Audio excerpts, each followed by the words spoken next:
Wirakun. Et l'adversaire de Lennox Lewis, rien de moins que le champion mondial est-allemand Uli Cadden.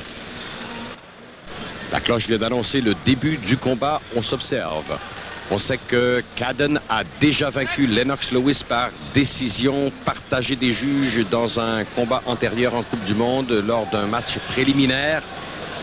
Mais Lewis s'est bien préparé pour Cadden et là il décide de travailler avec énormément de rapidité et d'autorité.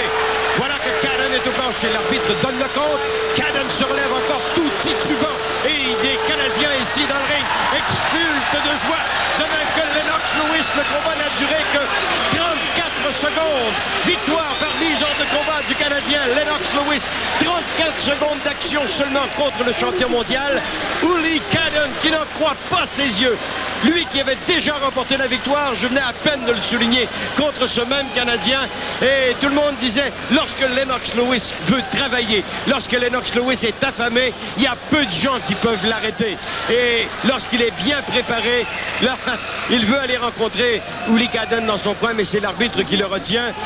Il recueille pour la forme les feuilles des juges, monsieur l'arbitre, pour aller reporter tout ce matériel aux membres du jury. Alors que côté télévision, nous revoyons ici la gauche, esquive et solide droite suivie d'une gauche par Lewis, autre esquive, et Cadden débordé encaisse une droite, un uppercut et une autre droite, la dernière qui l'expédie au plancher. Et même s'il a tenté de se relever, il a réussi à le faire, mais c'était titubant qu'il l'a fait et l'arbitre voyait nettement qu'il était impossible pour l'Est allemand de poursuivre ce combat. Encore la reprise ici, la dernière droite débordée. Cadden ne s'attendait certes pas à un début de combat aussi rapide, aussi explosif de la part de Lennox Lewis.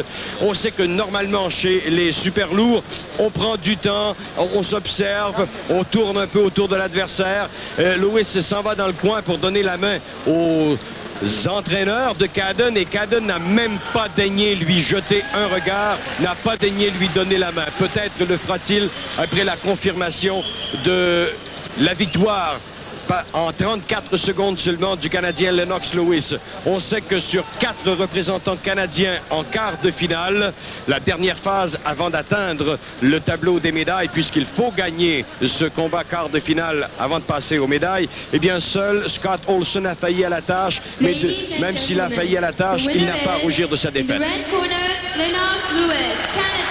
Voilà Lennox Lewis par arrêt de l'arbitre comme on l'annonce, mais au tableau indicateur ici, on annonce mise hors de combat par 34 secondes du premier round. Et Yvon Michel, qui avait fait un petit saut du côté du reportage radiophonique pour quelques secondes, est maintenant venu me rejoindre et j'aimerais obtenir ses commentaires. En fait, c'est extraordinaire. Une victoire de Lennox Lewis. On savait qu'il avait les outils nécessaires, qu'il était puissant et il a bien fait sentir à Uli Cadden qui est... At the Kitchener Memorial.